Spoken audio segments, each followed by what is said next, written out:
Hello everyone, welcome to my YouTube channel sociology classes about myself Meenupal. आज हम देखेंगे प्रकारात्मक सिद्धांत के बारे में, समझेंगे क्या है और ये कॉन्सेप्ट, ये जो थ्योरी है किसने दी है, सबसे पहले किसने दी थी और कौन कौन से थिंकर हैं जो इनको फॉलो करते हैं और इसे अपनाकर अपने सिद्धांतों को प्रतिपादित करते हैं। तो फर्स्ट टाइम हमारे चैनल को विजिट कर रहे हैं then subscribe my channel, press the bell icon. और वीडियो अच्छी लगे, कंटेंट समझ में आए तो लाइक करिएगा और कोई क्वेरी हो तो कमेंट बॉक्स में मेंशन करिए। तो चलिए वीडियो स्टार्ट करते हैं। सावयविक सदृश्यता पर आधारित एक सिद्धांत है। कौन? प्रकारात्मक सिद्धांत। सावयविक सदृश्यता पर आधारित यह सिद्धांत है जिसके अनुसार यह माना जाता है कि समाज एक ऐसी संगठित तथा आत्म अनुरक्षित व्यवस्था या प्रणाली है जिसमें विरोधी परिवेश की स्थिति में भी संतुलन बना रहता है। प्रकारवाद कहलाता है। तो प्रकारवाद का सीधा सिंपल मीनिंग निकालें तो ये है कि ये एक शरीर के समान, जैसे शरीर होता है, जैसे स्पेंसर जी ने कॉन्सेप्ट दिया था सावयवी सिद्धांत, जो सावयवी वाला सिद्धांत दिया था, उसको यदि हम फॉलो करते हैं, शरीर होता है, सभी पार्ट्स होते हैं, अलग करने पर उसका कोई अस्तित्व नहीं रह जाता। शरीर का तो रहेगा लेकिन उस अंग का नहीं रहता, जैसे वो जुड़े रहने पर रहता है।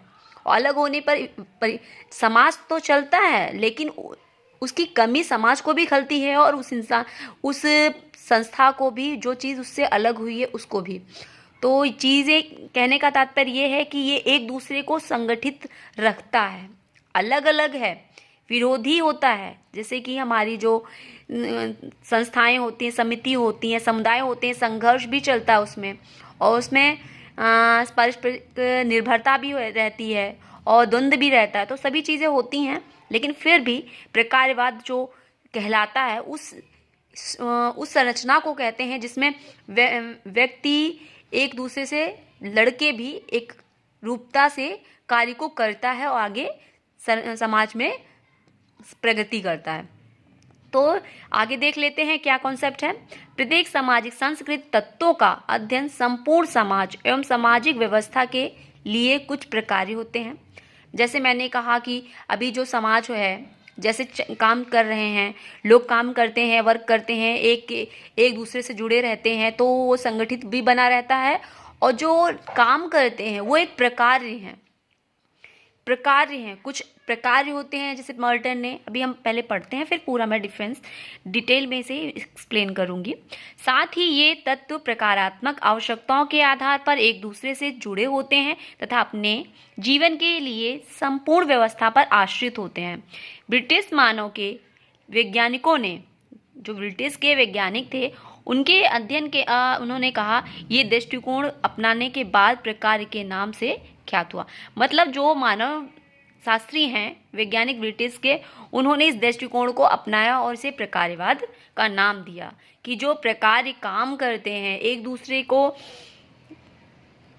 को चलाते हैं, एक दूसरे की वजह से चलते हैं, वो प्रकार होते हैं और ये प्रकार ही समाज को संतुलित रखते हैं। सांस्कृतिक तत्व भी होते हैं, सांस्कृतिक तत्व होते हैं हमारे, और हमारे जो समिति, संस्थाएं, समुदाय और संस्थाएं, जैसे कानून, ये भौतिक अभौतिक दोनों तरीके से, तो सभी इसके अंतर्गत आते हैं। और कुछ आगे देखते हैं।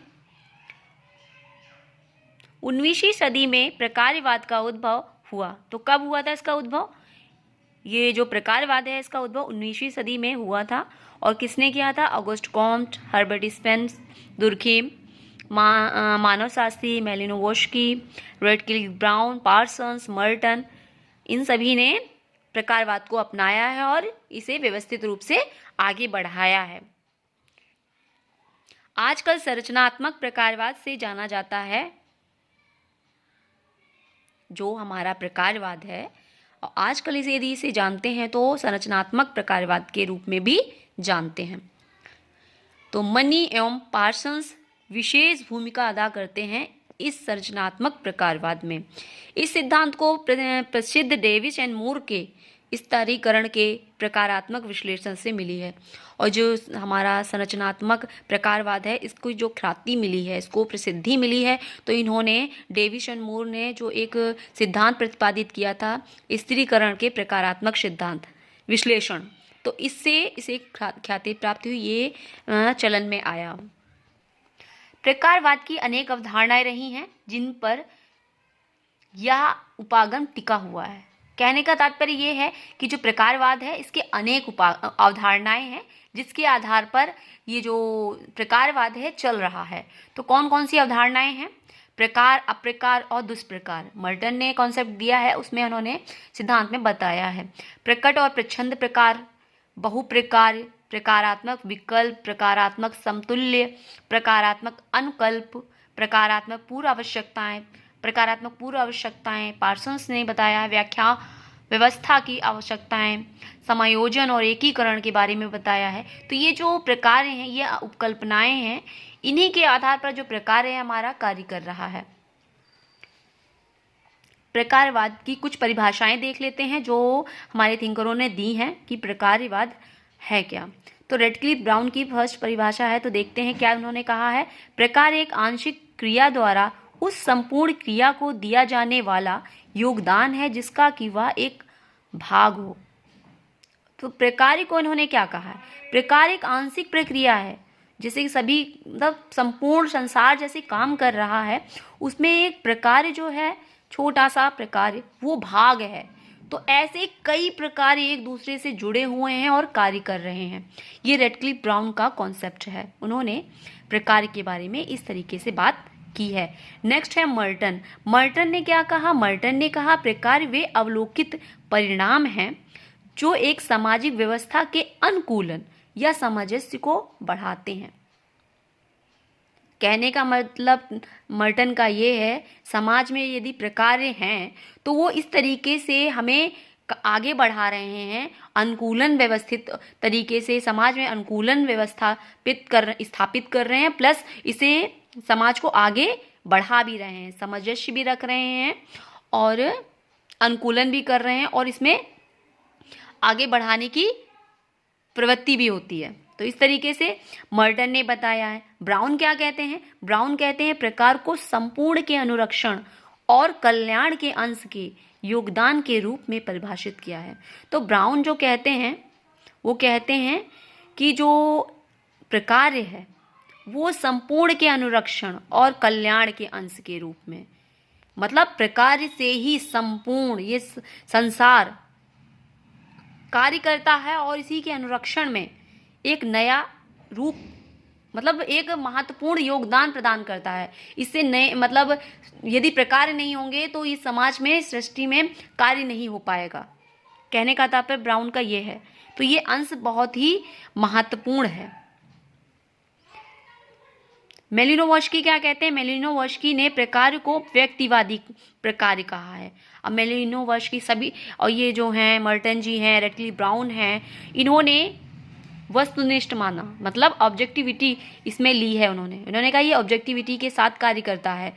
और मेलिनोवस्की कहते हैं प्रकारवाद जो है व्यक्तिवादी है, मतलब सब्जेक्टिविटी को अपनाते हैं मेलिनोवस्की ने।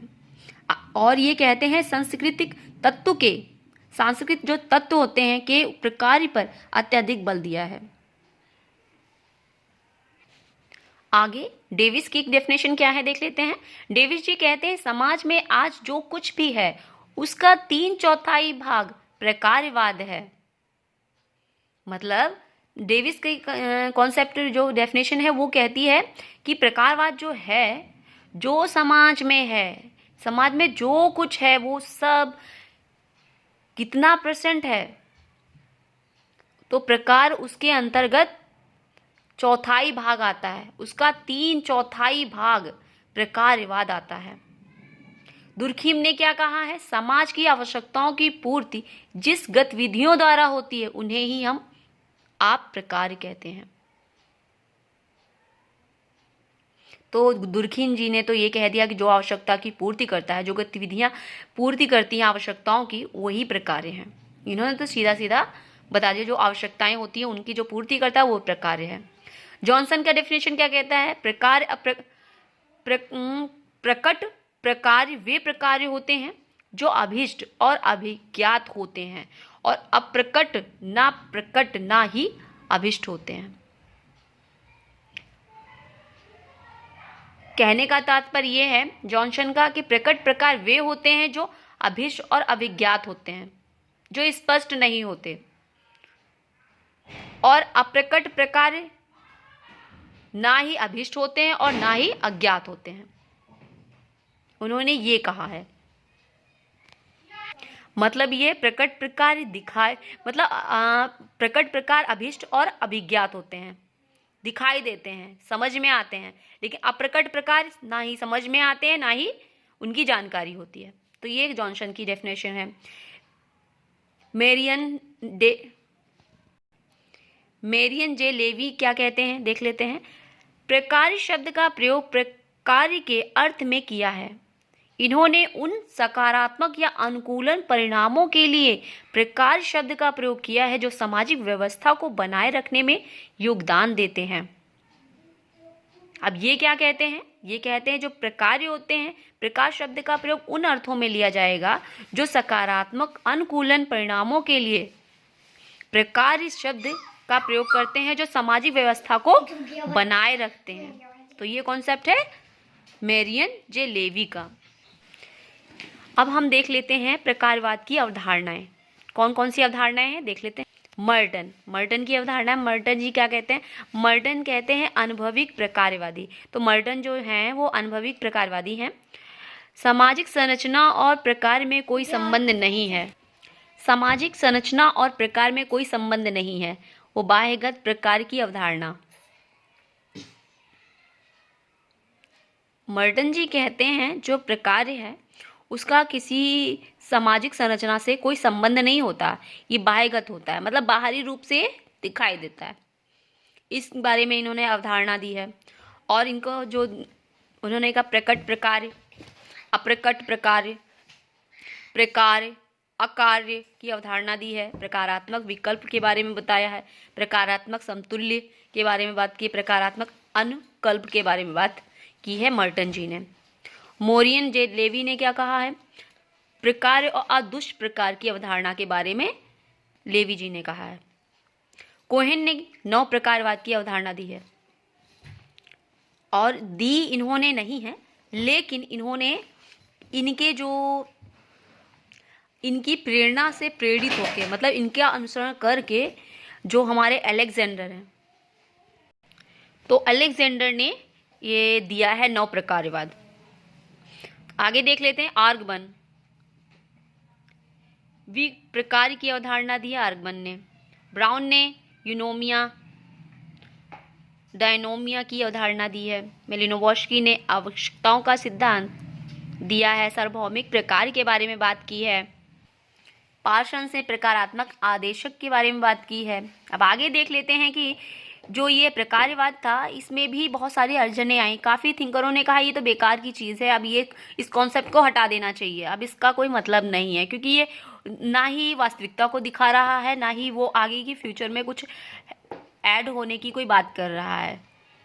ये सही गलत तो कुछ भी सही से नहीं स्पष्ट कर रहा। तो एक वैज्ञानिक आए हमारे अलेक्जेंडर, इन्होंने कहा नहीं भाई ऐसे नहीं हो सकता, इसे तो रखना ही पड़ेगा, क्योंकि ये समाज को जो कार्य प्रकार प्रकट अप्रकट जो भी चीज़ें चल रही हैं उसे व्यवस्थित करने के लिए पास्ट और फ्यूचर को जोड़ के ही तो हम आगे के चीज़ों का निर्माण करते हैं। तो ये तो बहुत ही इम्पोर्टेंट है। तो वो जब 1970 से 1980 के दशक में आए तो प्रकारवाद का लोप होने लगा। तो इसे पुनर्जीवित करने के लिए अमेरिका में जेफरी अलेक्जेंडर ने और जर्मन में निकोलस लुहमैन ने, ब्रिटेन में मार्क्सवाद को संशोधित रूप में प्रस्तुत करने वाले जे.एस. कोहेन की प्रेरणाओं से 9 प्रकारवाद का जन्म हुआ। तो 9 प्रकारवाद की जो कॉन्सेप्ट है मैं अगली वीडियो में लेके आऊँगी कि 9 प्रकारवाद क्या है। आज हमने प्रकारवाद के बारे में पढ़ा है, अगली वीडियो में 9 प्रकारवाद के बारे में पढ़ेंगे। और जिसके जो हमारे कार्यकर्ता हैं, विचारक हैं, वो हैं हमारे अलेक्जेंडर फर्स्ट ऑफ ऑल। बाकी जितने भी होंगे मैं उन्हें डिटेल में लेके आऊँगी। तो और इसे जब ये जो प्रकारवाद था इसको एक पुनर्जीवित, मतलब एक सिंचाई का काम किया अलेक्जेंडर जी ने और हमारे कोहेन जी ने। तो ये और इसके बारे में एंथोनी गिडिंग्स जी कहते हैं सामाजिक प्रकार आत्मक व्याख्याओं को मानवीय क्रिया और उनके परिणामों को ऐतिहासिक विवरण के रूप में पुनर्परिभाषित किया जाना चाहिए। तो इन्होंने भी समर्थन किया इन्होंने कहा प्रकारवाद है बहुत ही ज़रूरी है, इसे तो फ्यूचर में जोड़ना चाहिए, क्योंकि ये इतिहास को जानना और इतिहास से प्रेरणा लेके ही हम फ्यूचर की नींव डालते हैं, तो दोनों को रिलेट करके ही कार्य होगा। केवल व्यक्ति के रूप में मानव और उनकी क्रिया ही यथार्थ है। हम व्यक्तियों के ऊपर और परे समाज का सामाजिक व्यवस्था के अस्तित्व की कोई कल्पना नहीं कर सकते, इसलिए हमारे प्रकारवाद बहुत ही इम्पोर्टेंट है। तो ये था कॉन्सेप्ट हमारा प्रकारवाद का। आई होप आपको समझ में आया होगा। नेक्स्ट वीडियो में मैं लेके आऊँगी 9 प्रकारवाद। Thanks for watch. वीडियो अच्छी लगी हो तो लाइक करिएगा। नेक्स्ट वीडियो में फिर मिलते हैं। Thanks for watch.